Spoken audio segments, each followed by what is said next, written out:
Khan, and we are live. How's everybody doing tonight? That's right. All praise to the Most High.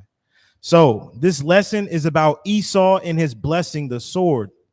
And a lot of people might look at the sword and just think of it as one thing, but me going through this and me thinking about it and the Lord giving me the spirit to understand these things. Shalom, Don.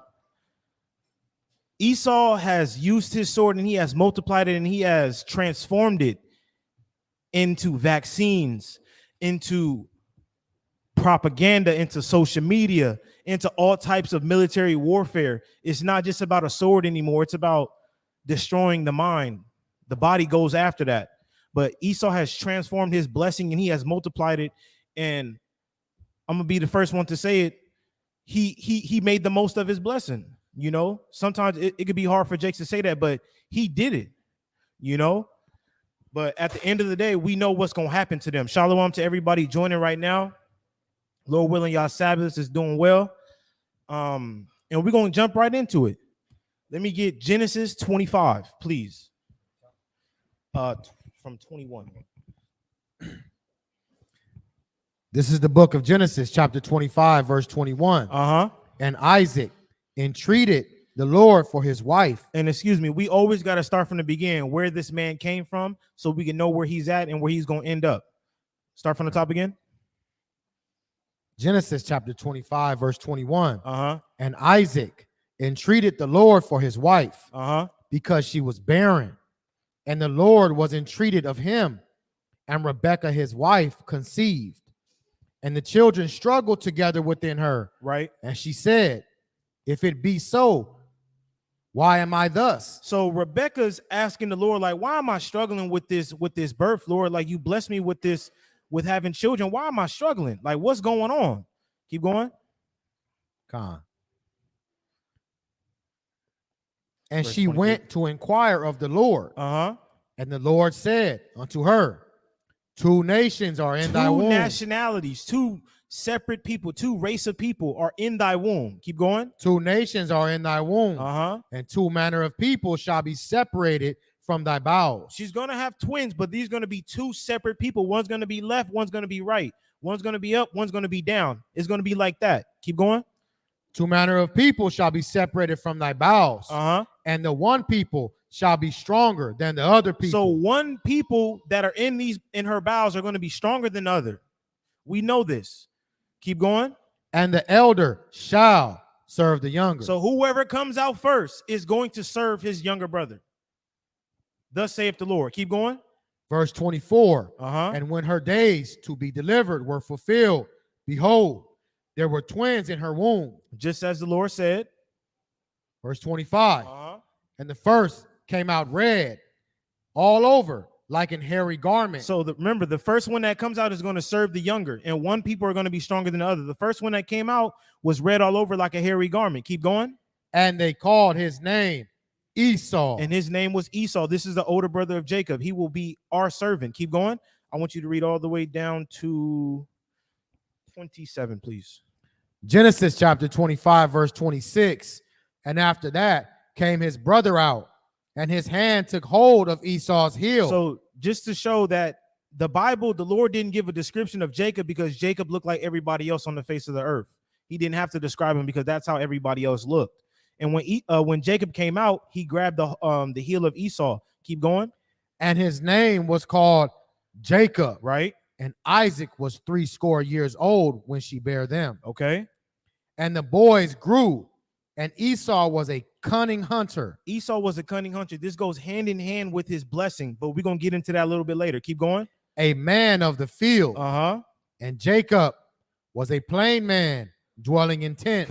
And Jacob, just like how we are, we like to chill, we like to relax, be at the house, play some dominoes, and just enjoy the day. So now that we see that Esau is born, go to Genesis 27. Now we finna jump to the blessing. This is the book of Genesis, chapter 27, verse 38. Start at 39, please. 39. Yeah. And Isaac, his father, answered and said unto him, behold, thy dwelling shall be the fatness of the earth. Okay. And the dew of the heaven from above. All the way through to 40. And by the sword. 41, actually. and by the sword shalt thou live, right? and shalt thou serve thy brother. And it shall come to pass when thou shalt have the dominion that thou shalt break his yoke from off thy neck. Okay. Verse 41. And Esau hated Jacob. He wanted him. And Esau hated Jacob. Okay. Because of the blessing wherewith his father blessed him. Okay. And Esau said in his heart, the days of mourning for my father are at hand. Then will I slay my brother Jacob. So Esau got his blessing, and he was upset that Isaac gave Jacob a better blessing, you know. But in Esau's heart, he hated his brother for what he had. And I want to show you before we're going to read over those scriptures again, but I want to show you in the scriptures where Esau showed his hate towards his brother. Let me get Numbers 20, please.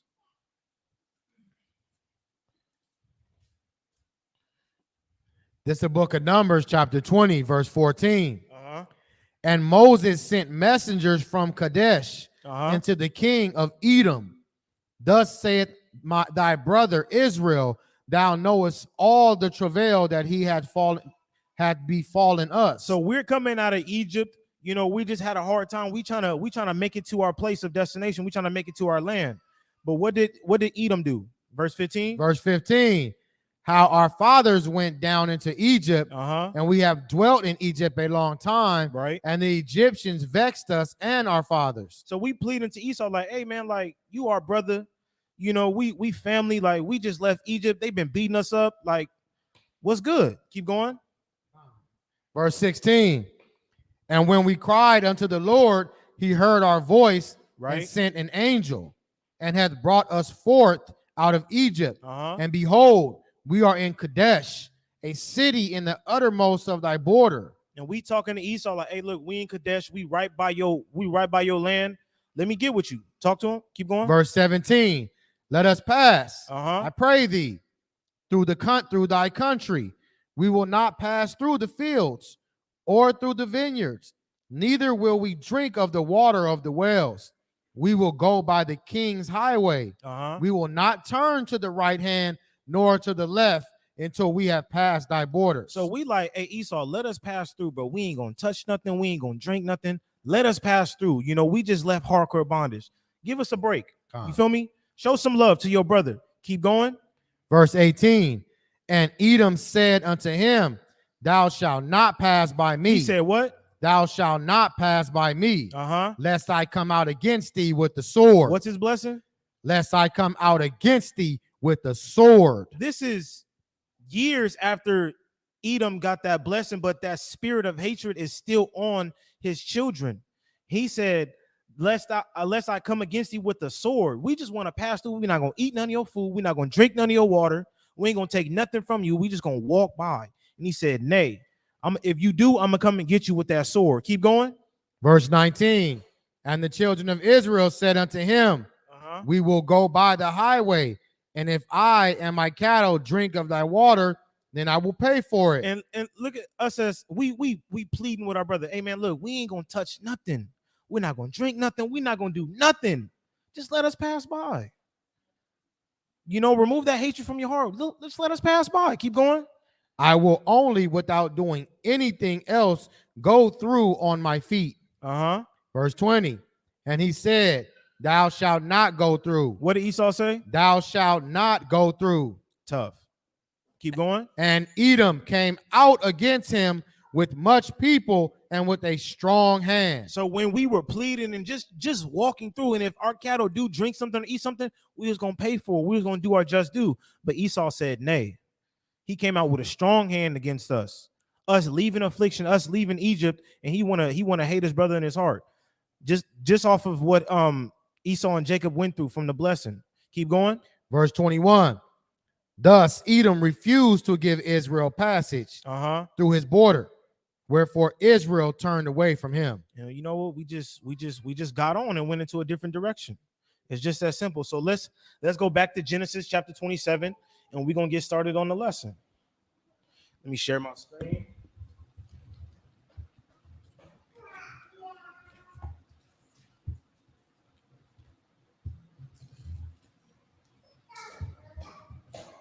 Once again, shalom to everybody online.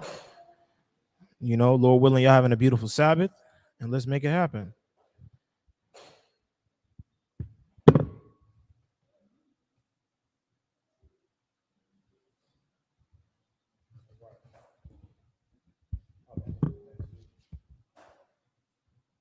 All right, can you read verse 39? 39. Yeah. It's the book of Genesis, chapter 28, verse, no, not 27. 27, verse 39. Uh-huh. And Isaac his father answered and said unto him, Behold, thy dwelling shall be the fatness of the earth. Okay, so now I'm about to ask y'all a question. What does that sound like to y'all? Brother Tahar, what does the fatness of the earth sound like to you? When you read the scripture, what does that mean to you? Actually, let me ask Kaniyak. He closer. Tahar doing his job.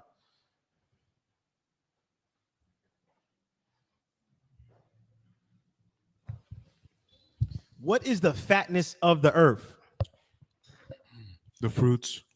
The or fruits? like basically like just plant life or like food, you know, what the earth produces naturally, the oils, you know, natural resources. Okay.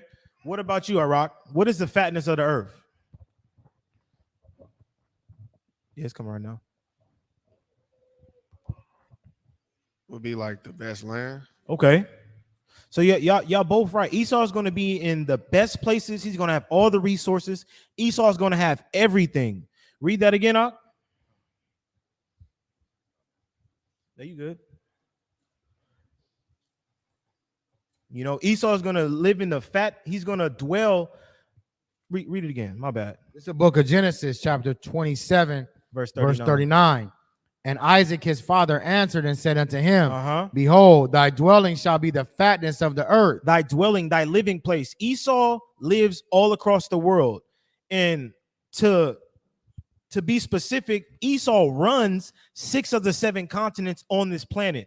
Esau runs North America, he runs Canada, South America, Africa, Europe, Australia, and Antarctica. He's in charge of all that. He's in charge of all that. He runs all that. He got his hand in every single pocket, every place of this world. But that's his blessing. That's what the Lord gave him. You know. Can you jump to Job 9:24, please? You know, he got North America, South America, Antarctica, Africa. Africa is split with Asia. If you look at the research on it, but still majority of it is his. He got Europe, of course, and he got Australia as well. And of course, the little islands, the places ducked off that you really can't see off the top of the map.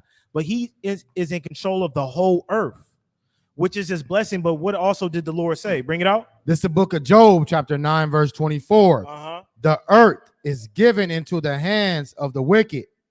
He covereth the faces of the judges thereof. Uh-huh. If not, where and who is he? So the earth was given into the hands of the wicked. The wicked is Esau, of course. We know that. But clearly, 6 of the 7 continents he owns, he runs, he profits from, he didn't demineralizes.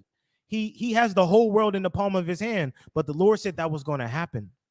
And it's a part of his blessing as well. The Lord said, thy dwelling shall be the fatness of the earth. He's going to have everything. So I found something very interesting about Antarctica at the bottom.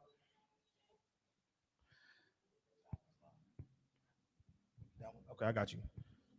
Antarctica it's Esau's property, but Esau lets the rest of the nations test their nuclear warheads there. He lets them do business up there. You know, they demineralized Antarctica and they established as a free zone of nuclear testing, the disposal of radioactive waste to ensure that it is used for peaceful purposes only. I don't know how you test a nuclear and call it a nuclear weapon and call it a peaceful purpose, which is wild. But you know, that's what Antarctica is used for, to test nukes, to dump your radioactive waste, for scientists to go up there and do what they need to do, you know, create vaccines, do whatever. Lord knows, you know. And Antarctica, and and Australia. Australia is actually, I don't want to jump the gun, but we also know off of these countries, we know that Esau has named them after him, and the Lord said that as well. Can you give me Psalms chapter 49, verse 11, please? Because we know Esau, when he conquers a land, when he stamps his flag in it, he likes to name it after himself, which is a very prideful and boastful thing, if you ask me. It's the book of Psalms, chapter 49, verse 11. Their inward thought is that their houses shall continue forever. Their inward thought is that North America is going to be his forever. South America, Australia, Africa, Europe, Antarctica, it's going to be his forever. That's his inward thought. Keep going. And their dwelling places to all generations. They call their lands after their own names. They call North America, South America, Africa, Europe after themselves, which is wild. But hey, this is what the Lord said would happen. The earth will be given into the hands of the wicked. Esau's blessing, he shall dwell upon the fatness of the earth. And the Lord said he's going to name it after themselves. Look what we got. Biblical prophecy. Now, I want to get into some of the places that were named after Esau's people. We got the Americas, North and South, named after Americo Vespucci, an Italian explorer, an Italian map maker. He came to these places and it was named after him. And we got Africa. It's named after Scipio Africanus. He was a Roman general and he defeated Hannibal in the Second Punic War. That was named after him. And then we have Europe, which is, I laughed at this when I found this, but it's after Princess Europa, which is Greek mythology. So you named it after a fairy tale, which is wild. And Australia was, it kind of threw me for a loop, but I pretty much got it. It was called many things by the Aboriginals in those lands, but a Dutch navigator in the 17th century called it New Holland. But after that, a navigator as well, Matthew Flinders, or Flinders, whatever his name is, he suggested the name that we use today, which is Australia. So white people are naming these places after themselves, and they're just making things up on the fly, which is wild. But I want you to go to Job 35:8, because I want to show you, before the Lord gave him this power, what was Esau doing before that? Where was he at? What was his dwelling place? What was his habitation? I want to show y'all what he was doing before that, before he had North America, before he had 6 continents out of the 7. You got it? Gone. This is the book of Job, chapter 35, verse 8. 30, 5 and 8. 35 and 8. No, chapter 30, verse 5.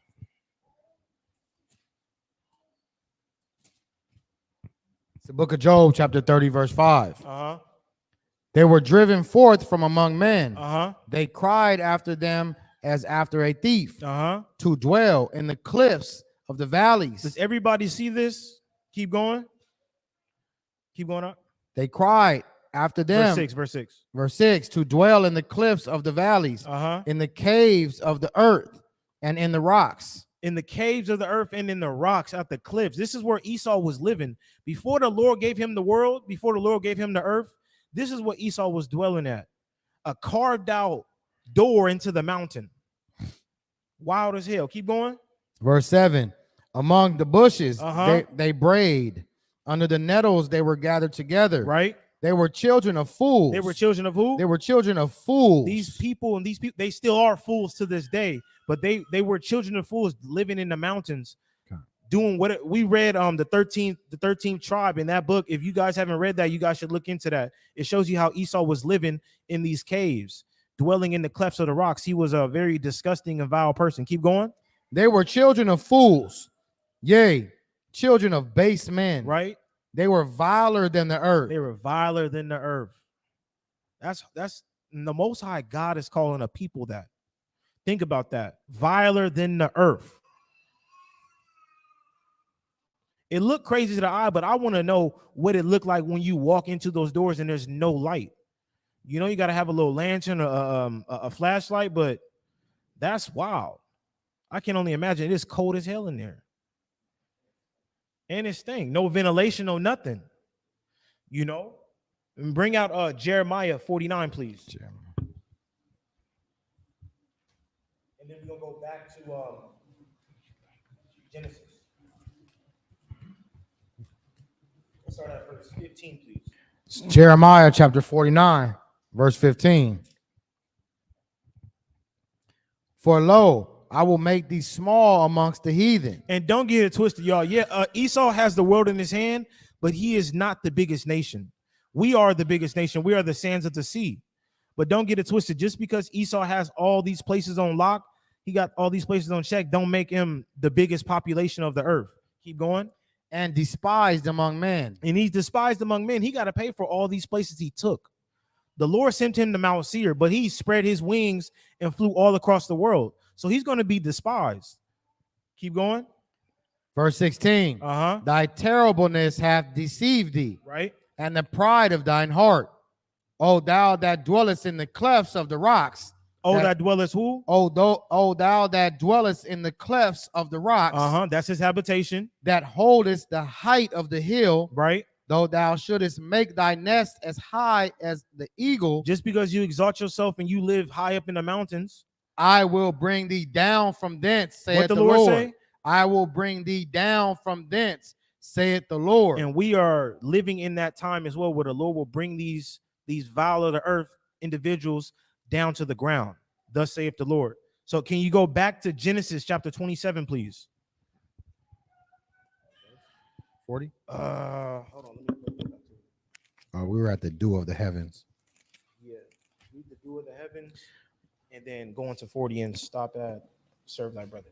Genesis chapter 27, continuing verse 39. And of the dew of the heavens from above. And by the sword shalt thou live, and shalt serve thy brother. Okay, so and it says, by the sword shalt thou live. Now Esau has really done this, but I want to ask people in the crowd. I want to ask Sister Angel, what besides the actual physical sword, what else has Esau used as a sword? Can you give her the mic, please? Can you give Sister Angel the mic?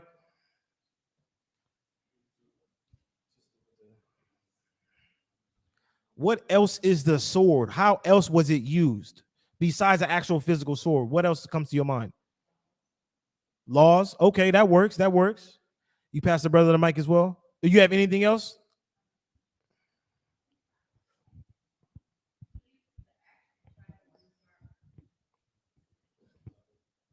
The top button.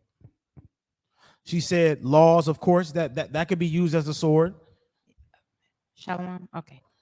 He used laws, but also besides, of course, intimidation. Right. I would like to say he used our own Bible against us as well. Okay. Yeah, you can say that. That works. That works. Let's get the brother the mic, and after that, we're gonna jump into it.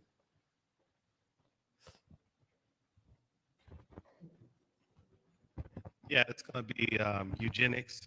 Yeah, eugenics, science. Yeah, science and law. So I look at it as religion, okay, science, and politics, like a three-headed dragon. That's a part of his blessing. When I see that, when I read the sword, it has to be a part of that. Eugenics, science, politics, all that. Yeah, has to be. I like that answer. I like that answer. Now I want to get into, bring it out, Rock. I'll say social media, television, music. Great point. Social media is Esau's sword. He not out here killing people left and right, but he killing our minds. He's killing us mentally. Bring it out, sister. He used both biological and nuclear weapons. Yup. He don't have to deploy troops in Iraq anymore. He could drop bombs 5,000 feet in the air. Ain't Sister Angel. This is what I like, brothers and sisters is in the game. Right now they're using food and medicine. That's right. We're gonna get into that because I was astonished at the numbers. But anybody else can add on to what Esau's sword has become. How has it evolved? Anybody else? All right, we're gonna keep it pushing. So the first thing that came to my mind was propaganda. I wanted to read the definition of it. It says information, especially of a biased or misleading nature, used to promote or publicize a particular political cause or point of view. So it is a misleading point of view. The news, social media, everything, they lie to us. I don't know if you guys seen that clip of all the TV anchors. It went into one and then it went into two and it kept breaking down. And it had like 40 or 50 of them, and they were all saying the same thing from all across the country. That's propaganda. That's misleading. That's putting everybody on the same wavelength so you can control everybody. Esau has used that to the fullest, from Nazi Germany, from Europe to even today, and even the war that's going on today. Who knows what's going on over there? They might be tapping beers together. Who knows? You know, but this is Esau's biggest sword, because he can control the population, he can control the masses, because he controls the mind with the misleading information. So, like Shaquan says, social media. Can you get Isaiah 5:20? Social media is something it's useful, but majority of it has been detrimental to our people, because it has ushered in depression, it has ushered in suicide, it has ushered in wickedness from your phone. You don't have to go out and go into the world. You can open your phone and see all types of madness from the comfort of your house. You know, that's a mighty sword right there. But I want to read this stat real quick. It says researchers have shown that young adults who use social media are 3 times as likely to suffer from depression, putting a large portion of the population at risk for suicidal thoughts and behavior. So when Esau can control the youth, he controls the world. When Esau can put on social media and he puts light for darkness and darkness for light, and he changes and he shows that the good things to be bad and the bad things to be good, you know we're in a bad place. And when kids are killing themselves because they're comparing themselves to people for a 5-second clip, you know, who knows? They could be renting that Lambo. They could be, that's prop money, but you see it like, oh, I got to go out there and get it. I got to do this. I got to do that. And when you don't get it, you start to be depressed. And a lot of our children, a lot of our brothers and sisters are killing themselves because of that. And it's very sad, but it says young adults who use social media are 3 times more likely to suffer from depression, which is a cold thing. Can you bring that out, Ak? Because this is what he's using with social media. He's using it. He's using it to his advantage. He's using it as a sword. He's using it as a weapon. Keep going. It's the book of Isaiah, chapter 5, verse 20. Woe unto them that call evil good. Woe is destruction. Woe unto them that say social media is a positive weapon and is actually building our people up. Keep going. And good evil. That put darkness for light and light for darkness. That's what social media does. It flips the scripts and shows you the high life, but it's actually really darkness. Keep going. That put bitter for sweet and sweet for bitter. Just like that. The Lord said, woe unto them. This social media has been an epidemic. Of course, we have little sprinkles of light because we could talk to people that we haven't seen in a long time, or we could share the truth. We could do all these little good things, but 95% of it is death. It's not profitable to our people, you know? And the next thing, to me, Esau used propaganda with this, but this has been the biggest heist that the world has ever seen because it deceives billions. Let me get whole First Maccabees 3:48. But this is this is Esau's biggest heist that he's done the best to me. He changed the color of our creator. He changed the nature of our not of our creator, of our king, of our leader. He changed him into a vile human being. And he did that, and he put it on blast. He put it on Front Street, and now everybody believes a lie. Let me get Revelations. Actually, no, you can skip Revelations. Everybody believes that lie, but this is prophesied in the scriptures that it would happen. This is Esau toying with the mind, using his sword, using propaganda, using his deceptive nature. You got that out? Yes, please. Bring that out.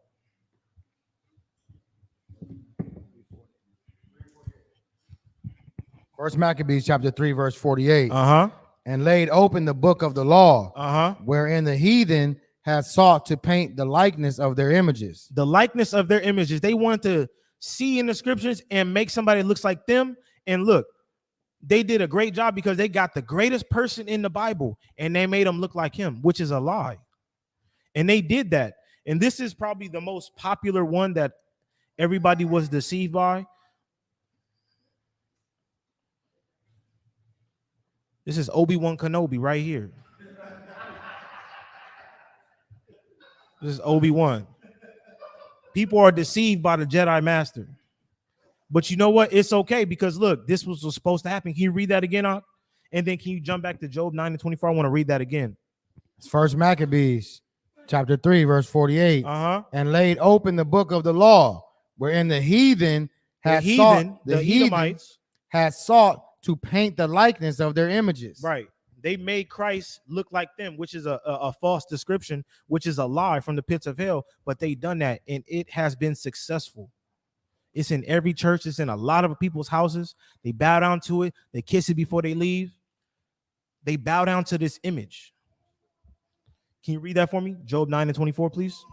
It's the book of Job, chapter 9, verse 24. The earth is given into the hands of the wicked. And since the earth is in the hands of the wicked, he could do as he pleases. Keep going. He covered the faces of the judges thereof. If not, where and who is he? The faces of the judges. You could look up any mighty man in the books. I mean, in the scriptures, and you could type him in, Job, David, whoever. He will pop up as a white man, no matter what. Because Esau has wiped out our history, and he has changed the likeness of our images. He made the angels white. He made the babies white. He made everybody white. He made our Lord and Savior white. Madness. Let me get Isaiah 14:14. In him doing this, it has done something to his mental. He thinks of him. I got you right now. He thinks of himself higher than he actually is. Read that for me, please. 14 the book of Isaiah, chapter 14, verse 14. I will ascend above the heights of the clouds. Right. I will be like the Most High. This is Esau's inner thoughts. I will be like the Most High. I have the earth in my hands. I'm going to make Christ look like me. I am the Most High. I do these things. Let me get 2 Thessalonians 2:4, please. This is Esau's inner thoughts. He sits at the top. Christ looks like him supposedly, and now he has all the people in check. So he thinks he's God, and that's his problem. And that's going to be his downfall. Bring it out, brother. You got anything to say? Yeah. Shout out to the last poets. The white man got a God complex. I don't know if you heard that. But I just wanted to bring out something about Ebony magazine in 1969. Okay, bring it March out. cover. They had a black Jesus, and it was controversy about it where the black community was going to cancel their subscriptions because they didn't want to see a black Jesus on the cover of a black magazine. Wow. Let that sink in. That shows you the power of the beast and the power of Esau's blessing. He has tricked our people so much. He has used his sword and put it on social media and propaganda for hundreds and hundreds of years. And now our people believe that the Messiah can't look like us. He can't be a part of our lineage. It's impossible. Bring that out, Ak. The book of 2 Thessalonians chapter 2, verse 4. Who opposed it and exalted himself above all that is called God. And that's Esau. He thinks of himself higher than the Most High. Keep going. Or that is worshipped. So that he, as God, sitteth in the temple of God, showing himself that he is God. Showing himself what? Showing himself that he is God. And Esau, the Edomite, the Idumean, he thinks he is God. He thinks he's replaced the Most High God. And from what the brother is saying, he pretty much did, because our people do not want to know the true Christ. They don't want to know what he truly looked like and looks like. They rather have this Obi-Wan Kenobi once again. They rather have him. But it's all good, because look, this is what we out here for. We out here to spread the gospel. We out here to show the truth of the Bible and the truth of the scriptures and expose our enemies. So now we got that. That's a portion of the sword. But now I want to take a trip back in time. I want to go to the Roman army.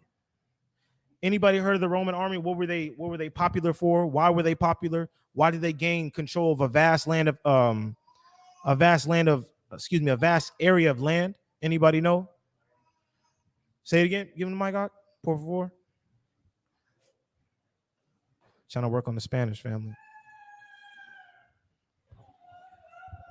Yeah, they're known for iron and having like one of the most strongest irons that even to today it's hard to figure out. Exactly. They were ahead of the game in the war. They used different materials where the rest of the world wasn't using it. That's how they were able to conquer people and destroy people. But also they used their mind. You know, I want to bring this out. This is King Edward's, or I believe that's the 4th foundation, Birmingham. It says the Roman Empire had become powerful because of the strength of its army. It had conquered a vast empire that stretched from Britain all the way to the Middle East, largely because of the army was very advanced and skilled.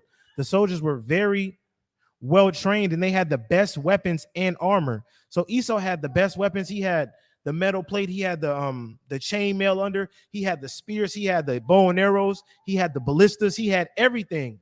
So he could take your city, take your culture, and take your land. He'd take everything from you. It said the Roman soldiers were very well trained. He would march 20 miles a day. He could swim and cross rivers in boats, build bridges, and smash his way into forts. So Esau had it all. He had the navy, he had the ground infantry, he had everything. He hit you from up top with the arrows. He come and get you on the ground with spears, and he'll flank you by the water. This was made Rome such a powerful a powerful army, but also because of his blessing, the blessing of the sword. The Lord gave him that capability. It says, after marching all day, 20 miles, the Roman soldiers had to build a camp, complete with the ditch and a wall of wooden stakes. This sounds like how the military is today.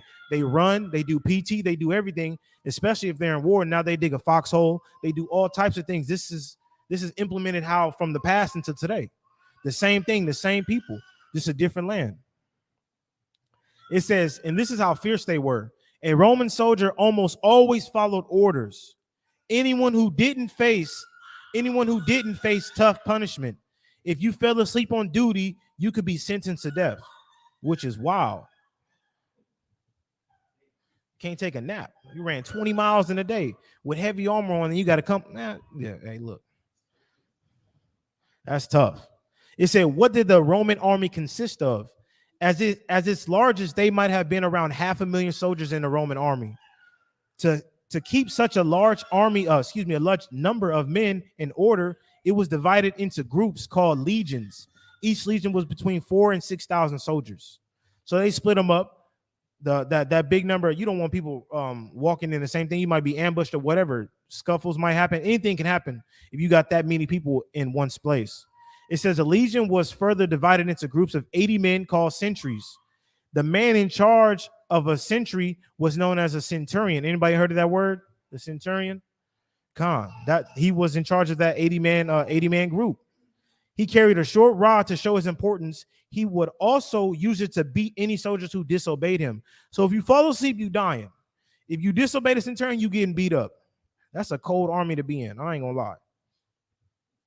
So they had many things that took cities. I'm not gonna read the rest of that, but they had many things that took cities and that destroyed places. This one weapon, please forgive me, it's called onager. This thing was a catapult. This is what we know as today as a catapult, but it was used more than throwing rocks and throwing boulders at people. It was used to throw dead heads. It was used to spread disease, especially how the walls of Jerusalem, we had high walls. They would throw heads over to spread disease, to spread fear. They would also throw rocks into the walls to break the walls down. This is what they used. This was ahead of their time. This is the blessing of the sword. It has wheels, so it was mobile. Wherever they went, wherever they needed to conquer, this is what will be right behind them. And they had something else. It was called a ballista. A ballista was a giant. How the simplest way I can explain it is a giant bow and arrow with a giant metal head, and it will puncture things. The bow and arrow the ballista was a very useful weapon. It could take down walls. It can destroy units of people. It can kill hundreds of people. And it wasn't, and you can't just drag this around. You would have to take it to the battlefield. And you would have to build it. And if you 100 yards, 300 yards from your target, you shoot it, take the wall down, pull it down, whatever you want to do. This is what it was used for. So the Roman army had catapults. They had ballistas. Anybody seen Lord of the Rings? Great movie, y'all. Great series. But I had to throw that in there. They had ballistas and they also had scorpions. So a scorpion was just like a ballista, but it was just smaller. It wouldn't be able to destroy walls, But the thing that it was useful for, it was used for its speed. And you can shoot arrows at a faster rate. You can knock out maybe 1 or 2 people at a time, but a ballista can knock out 10, 15 people at a time. That was the difference on a Scorpion. You could put it on the back of a carriage and go for it. Wherever you want to put it up, drop the Scorpion and start taking people out. It was like I would say it's not fast as the machine gun, but of that thought process, quick and easy. So that was the Roman army, very powerful people. You know, they belong to the Edomite line, so they have the blessing of the sword. So now we went back into the time. Now we're going to go to current day. We're going to go into Esau's military now. And I was astonished how much money they spend yearly on the military. Anybody want to take a guess? How much they spend yearly? You just could go 2021. How much they spent in 2021? 700 billion. Who said that? Raise your hand. Raise your hand. There it is. 700 billion. Anybody else? It's a hard. How much they spent? 5 billion. Okay. Hey, anybody else, sisters? How much they spend in the military yearly? America. No. All right. No takers. No worries. So 2021, they spent $800 billion just on the military. Think about that. 800 billion. That's 2021. 2020, I'm just going to do a couple years. $778 billion. 2019, 730. This is yearly. They buying I don't even know what they doing with it. I can't say they buying tanks. That's wild. 2018, 682 billion. It ramped up 2012. That's when America was at war? 2012? They was in Iraq. Yeah, so they was dropping bread off then. When did it start really? So in the 70s, in the 80s, it was still in the billions, but it really it jumped from, I want to see the biggest jump. Yeah. I mean, look, it's 80 billion, and $1 billion is a lot, but they spending 700 billion, 800 billion just on the military. That shows you that's how much power he has, and it shows you how much he's putting into his military and into his blessing. So now we're going to look at the most significant weapons in the U.S. military arsenal. So now we got the B-52 bomber. Everybody see that? You see that? Hey, you shouldn't even run. I mean, it is what it is. Honestly, you see that? You don't need to run because you're going to be meeting the Lord soon. It's a wrap. You're going to be meeting the Lord soon. So I'm going to read a couple of these and show you what they're capable of and what they carry. It said there are 75 B-52s in the U.S. Air Force active and reserve fleets. They can carry a mixed load of 35 tons of ordnance that includes bomb, mines, and missiles. It says once released from the bomber, the cruise missile use internal guidance. So, they carry 20 cruise missiles. So on top of the weight that they carry on it, they're actually armed with missiles so they can fight as well.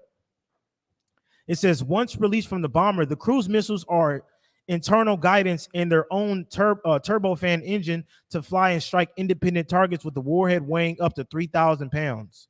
So this bad boy ain't nothing to play with. He can carry up to 35 tons and he can also destroy things, which is wild. And now we got the B-2 stealth bomber. I don't know if anybody's seen this. This is in a lot of movies. I think in Call of Duty, you could fly one of these. Know for sure in Battlefield. So it says in conventional conflict, I'm gonna skip that. It says these 30,000 pound, 30-foot long bombs, and these are the bombs that they carry.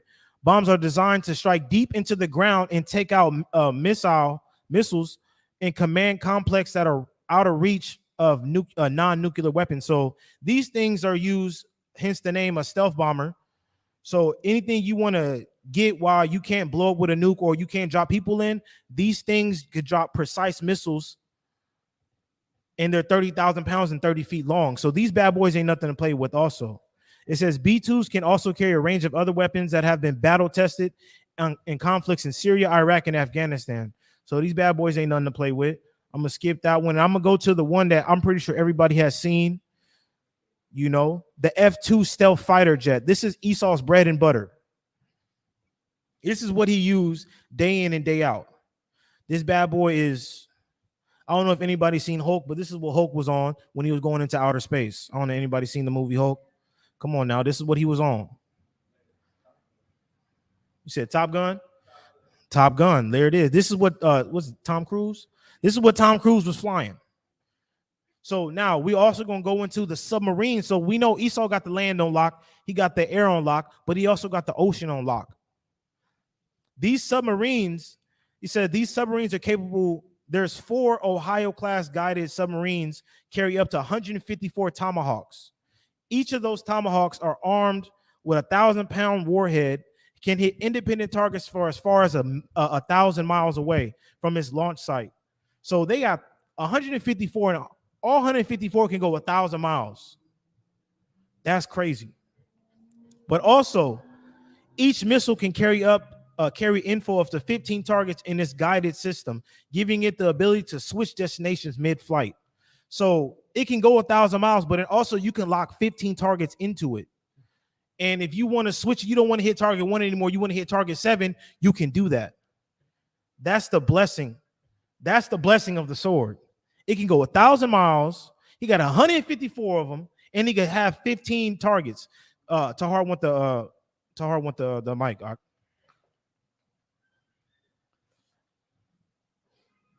And there's hundreds of them. Hey, through the spirit, Salakia. Bring it out. Through the spirit, I was just talking with the captain about this in the back today. And you said Esau's a cunning hunter.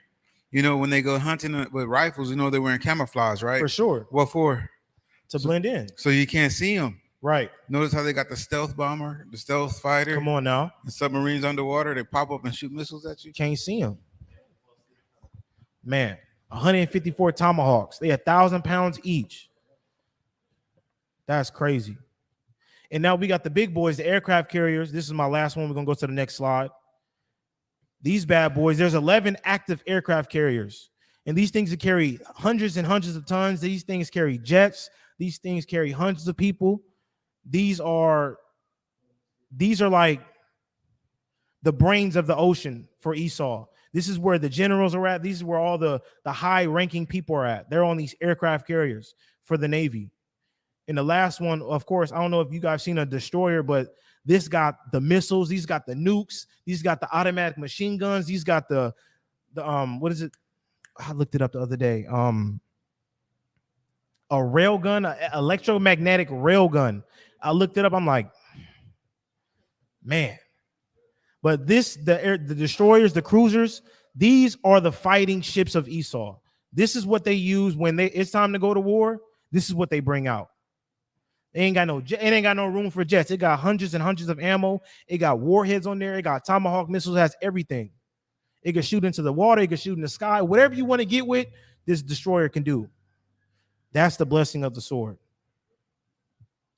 So now we're going to go into a little more things. I know this is Esau's other inventions. The Apache helicopter. I don't know if anybody's seen this. For sure, you could use this in Call of Duty. I know that for sure. The Apache helicopter is a premier weapon in the United States military inventory. It may seem ironic that a helicopter is the best weapon of land forces, yet an air power has proven to be the decisive factor in a recent conflict where the U.S. military has been involved. So these bad boys, these Apache helicopters, is nothing to play with. They got missiles, they got machine guns, they can transfer people in and out, they can do everything. These are the destroyers of the air, just like how they got the destroyers of the water. These are the destroyers of the air. They do the same thing. They fly fast, they shoot missiles, they drop bombs on people, they got miniguns, they got everything on it. This is the blessing of the sword, and this is what that $800 billion is spent on yearly. They got tanks. They got self-propelled howitzers. We're gonna keep it pushing. We got the anti-tank guided missile. So if the Russians got a tank or the Asians got a tank, they got something for them. And they got the M2 heavy machine gun. This bad boy, I believe it shoots 50 cal bullets. I seen a video on online. Jake Soldier, he was like, he remember hitting somebody with the 50 cal bullet, and he says you can't see it, but when he saw the person get hit, it's like they just disappeared. He hit him in their arm was gone, body gone. So this bad boy is nothing to play with, especially if you spraying into a crowd. If you get hit, you mean the Lord. I mean, it is what it is. I mean, that's a real spill. A 50 cal bullet is big. A 50 cal caliber is big, and you get hit by it and it's coming at a fast rate, you mean the Lord. You know? Anybody, you say you got something for me? Bring it out, Doc. You mean the Lord. It's just that simple. I want to touch back with the three-headed dragon, the science, religion, and politics. In order to get that 800 billion, I was off by 100. You have to use science. For sure. You have to use politics. For sure. And at the Marine Corps, I was down in Camp Pendleton, and it's almost like you're in a religion. Right. So when you sign up, you're basically under their jurisdiction, under their laws and their religious osities. For sure. And going back to the Apache, that's one of the most feared crafts in the military for the enemy. For sure. Because they say when you see that thing, you're already dead. Yep. You mean the Lord. It's just that simple. Yeah. I might want to holler at it. Yeah, my fault. When you was talking about the Apache helicopter, hidden fact with it, with this machine gun, how it's aimed is through the helmet that you're wearing. So wherever you're looking, it's gonna look in that direction. Wow, I didn't know that. That's tough.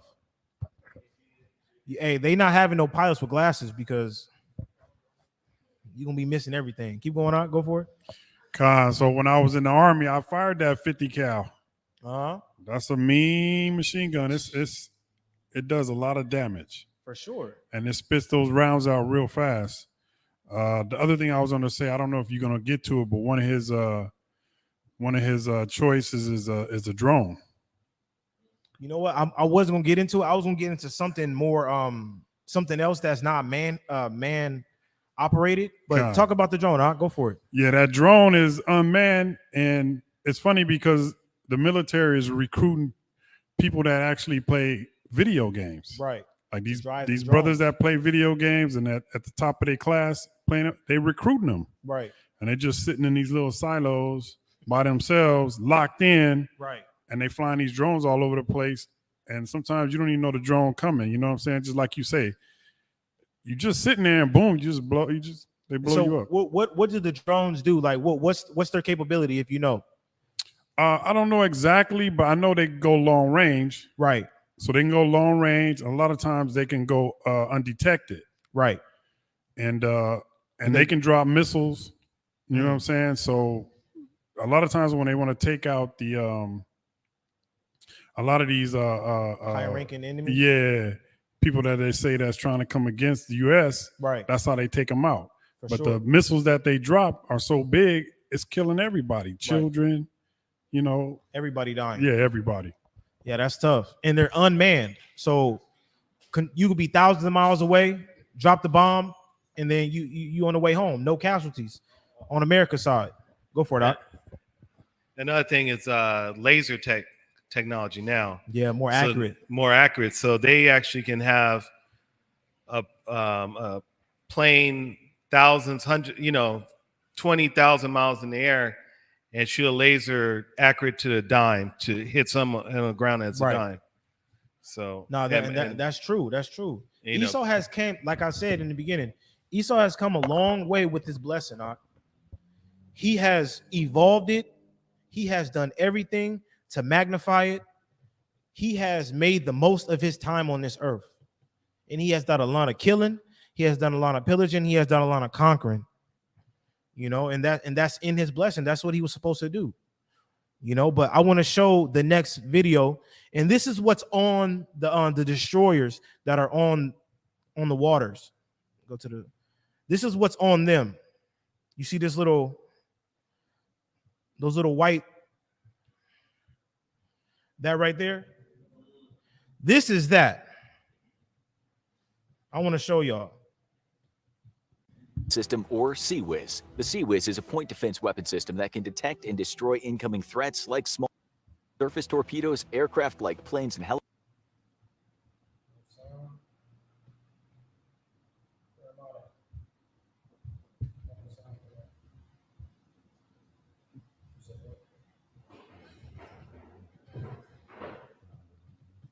Helicopters and even missiles. It's meant to be the last line of defense for a threat that's breached all the other ship's defenses. The one seen here, the Phalanx CWIS, is sometimes referred to as R2D2 due to its distinctive dome.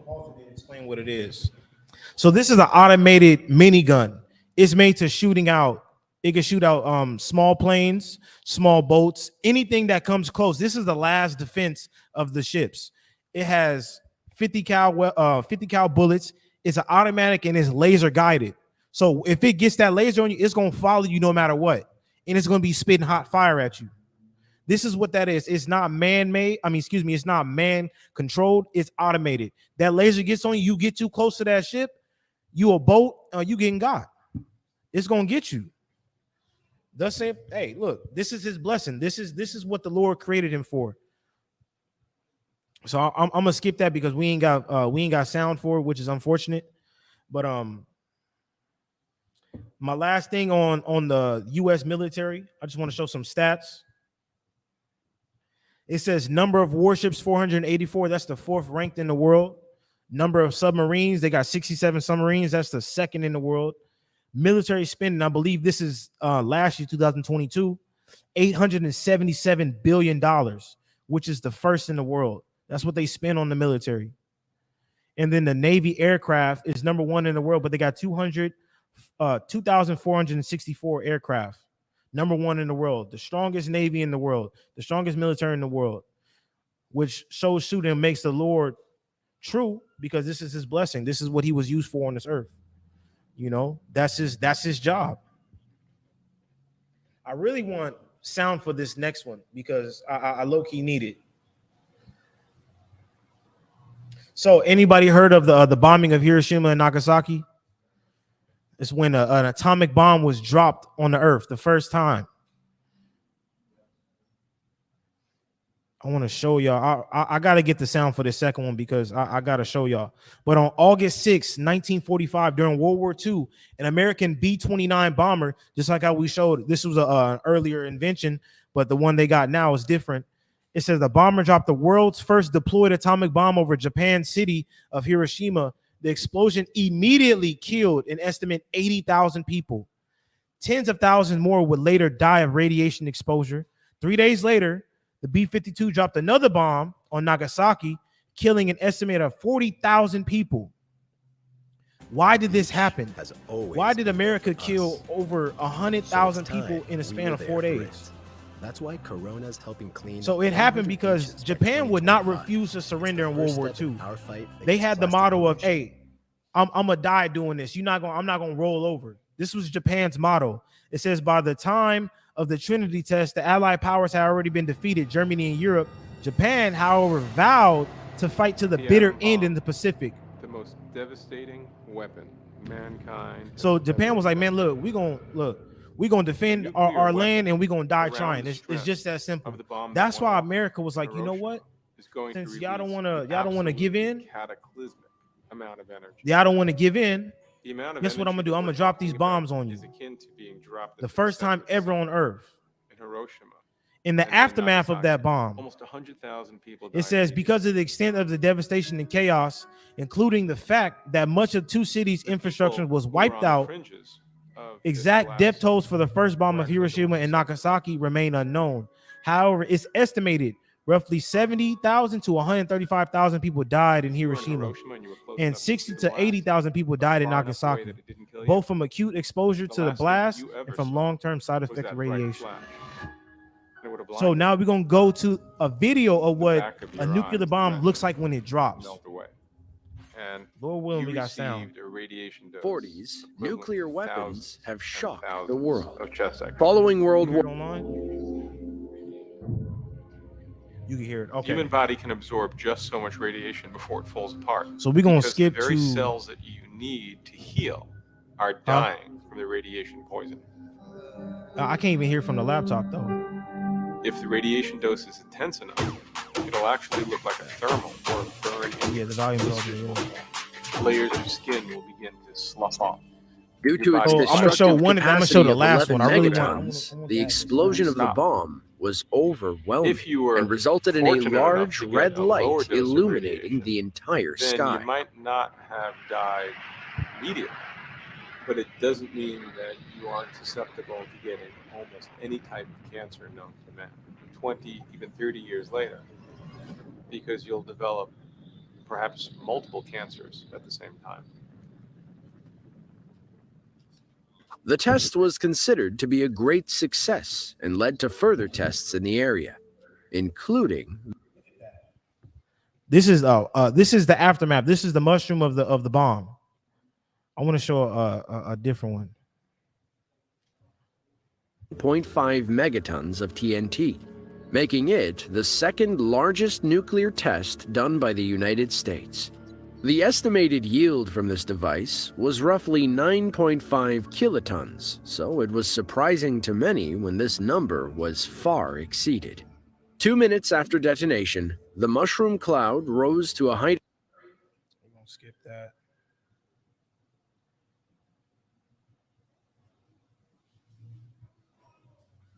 In the history of the United States that stands out above the rest. It was the largest ever detonated by the country, and one that surprised even the experts. The code name of the bomb was the Shrimp, but many of us know it by its operation name, Castle Bravo. Much like the other Castle tests, this one occurred at Bikini Atoll, and on March 1st, 1954, the Castle Bravo test commenced. It was noteworthy for being the first lithium deuteride-fueled thermonuclear weapon tested by the country.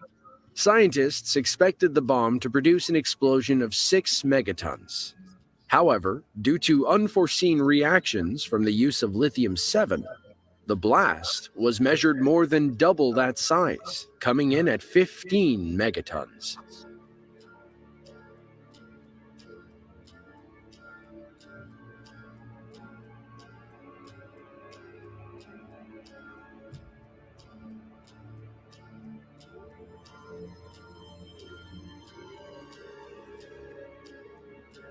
Do y'all see it rippling through the sky? And it's growing, That's crazy. And they dropping this over the ocean. Just imagine what it's doing to the fishes, what it's doing to the marine life. It's destroying everything in 500-mile radius, 600-mile radius. Everything's being destroyed. Now I want to show you the biggest bomb that they have ever made. It's called the SARS bomb.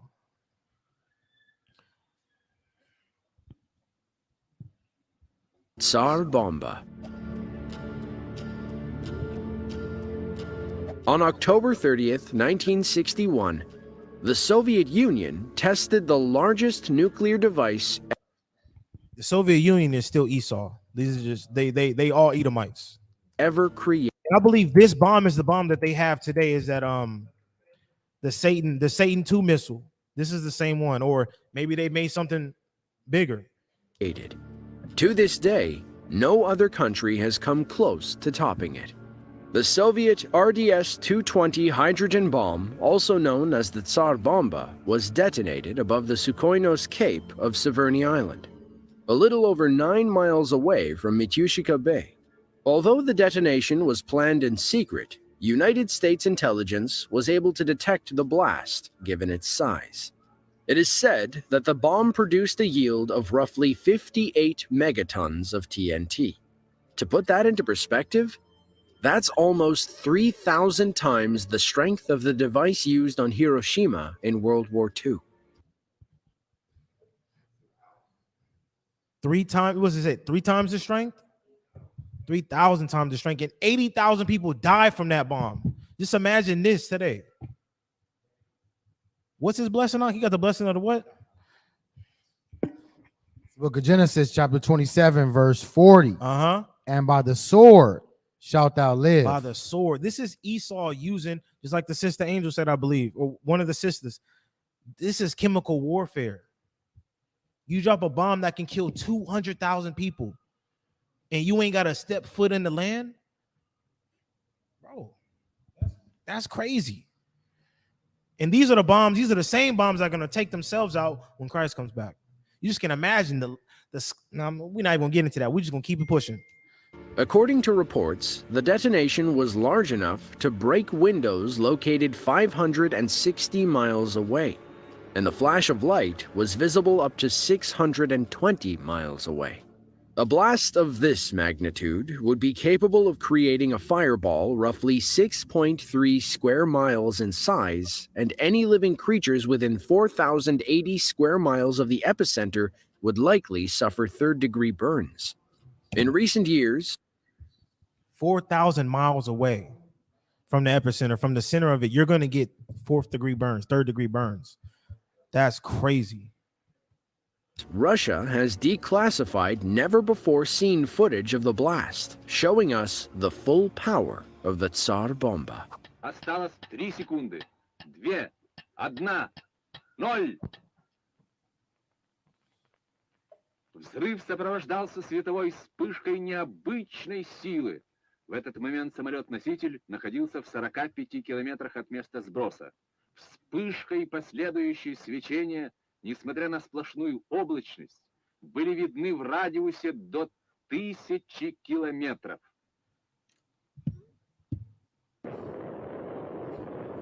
Через несколько секунд после взрыва диаметр пылевого столба составлял около 10 километров. Thankfully, the Tsar Bomba was never designed with the... I don't know if that flash was it going off. That's meeting the Lord for sure. For sure. Read that precept, because this goes hand in hand with what. Yep. It's the book of Isaiah, chapter 54, verse 16. Behold, I have created the smith that bloweth the coals and the fire. The Lord has created the person that do these devastating things. Keep going. And that bringeth forth an instrument. This bomb that is heard 4,000 miles away, and the light is seen 5,000 miles away. 500 miles away. Excuse me. 5,000 is wild. 500 miles away. Keep going. Bringeth forth an instrument for his work. And I have created the waster. What has the Lord done? I have created the waster. This is the waster. This is something that can wipe out 300,000 people, 400,000 people. You're 4,000 miles away and you get burned from it. To destroy. To destroy. This is what the Lord has created, the waster. You know? 17. All right, we're going to show 2 more slides and then we out of here, family. So, question for the church. How much money do you think the worldwide pharmaceutical has made last year? How much money do you think they made? Worldwide pharmaceutical trade. How much? How much, Mac? How much you think? How much though?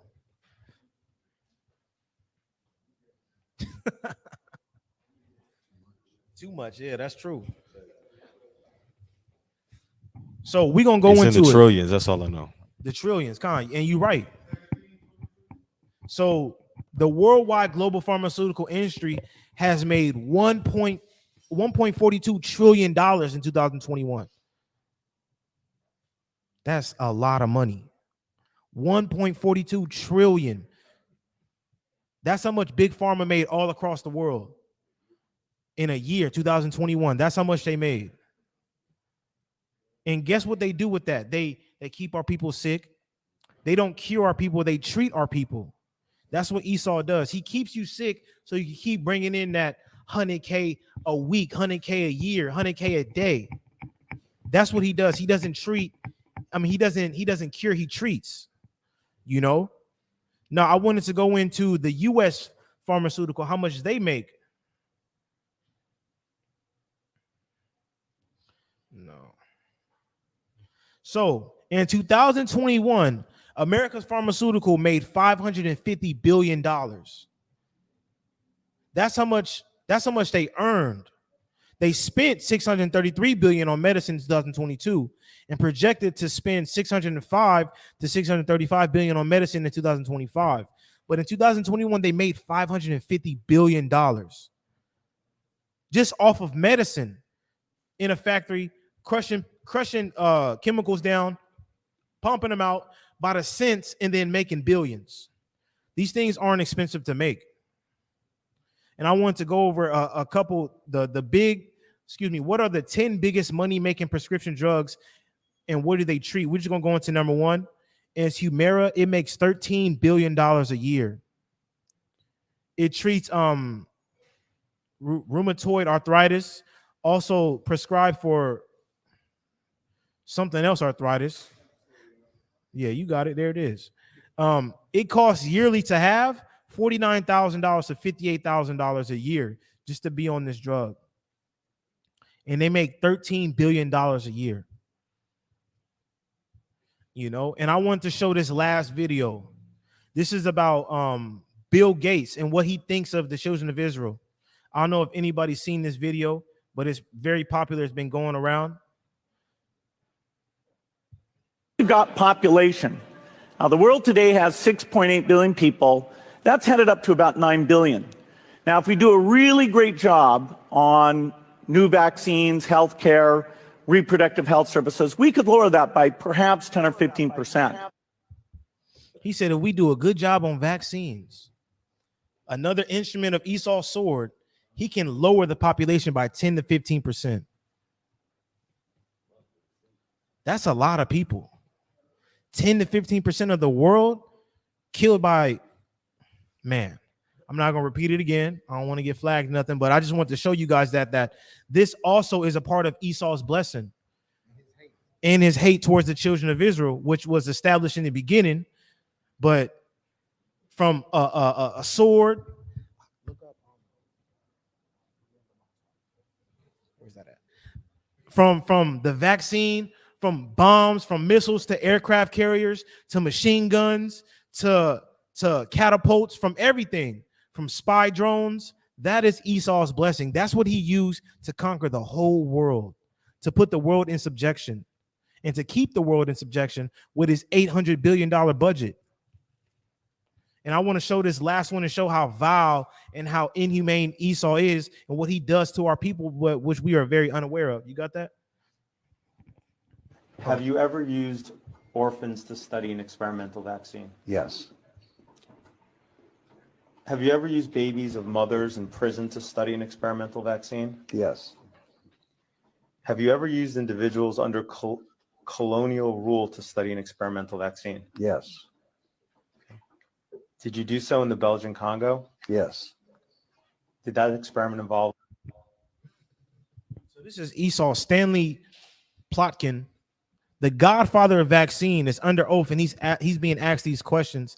Have you done experiments on women in prison? Have you done experiments on the children of Israel? He's admitting to these things. Plotkin. This is Esau in his blessing, full-fledged. This is the end of the world. He's using vaccines to depopulize the earth. And if that don't work, he's going to drop a bomb on you. It's just that simple. He's not going on the ground fighting no more. He's going to have you line up and get yourself got. You know, I don't want to go too much into it, but that is what I have for that. This is the blessing of Esau. This is what I got from it. But I also, like I said, I want to leave you guys with something that I thought of, and bring it out, because I feel like this is very important. Bring it out. This is the book of Luke, chapter 17, verse 32. Remember Lot's wife. What the Lord, is that red letter? Yes, red letter. Remember Lot's wife. Remember Lot's wife. That's the Lord said, remember Lot's wife. The Lord said, remember Lot's wife is because when they were leaving Sodom and Gomorrah, she turned around. She looked back. We have to remember Lot's wife because we're in this thing. We're in the belly of the beast, and we cannot turn around, family. We're almost done. Read it for me one more time, Ak. Luke chapter 17, verse 32. Remember Lot's wife. The Lord told us to remember Lot's wife because she turned around and she was following after her heart. Maybe she said, oh, I'm missing something. You're not missing nothing out there. It's nothing but death, viruses, and plagues. That is not for us. We're safe here. We have the Lord on our side. We are serving the Lord. We are doing something beautiful. The Lord said, remember Lot's wife. Don't turn around. Don't go back to your old ways. Keep pushing forward. Even if it's a baby step, it's still going forward. And I just want to leave y'all with that. Lord willing, y'all was edified. Lord willing, y'all enjoyed this lesson. Bring it out, Ak. This is the book of Ezekiel, chapter 35, verse 5.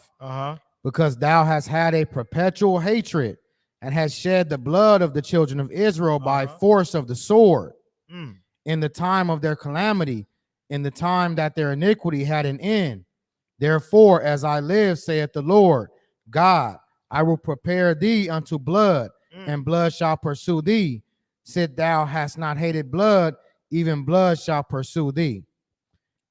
Thus will I make Mount Seir most desolate, and cut off from it him that passeth out and him that returneth. Bring it out. And I will fill his mountains with his slain men in thy hills and in thy valleys, and in all thy rivers shalt thy fall that are slain with the sword. I will make thee perpetual desolation, and thy cities shall not return, and ye shall know that I am the Lord. Because Esau hated blood, the Lord's going to return that to him. Look, Revelation 18. Okay. Bring down, this is going to be our last precept, unless you got something else, Ak. You know, since Esau hated blood, the Lord's going to return it unto him. Since our sin has been fulfilled already, and Esau forward the affliction, the Lord's going to get with him. Bring it out. You know what I want? Isaiah 14:6. He who smote the people in wrath with a continual stroke, speaking on that sword, he that ruled the nation with anger is persecuted, and none hindereth.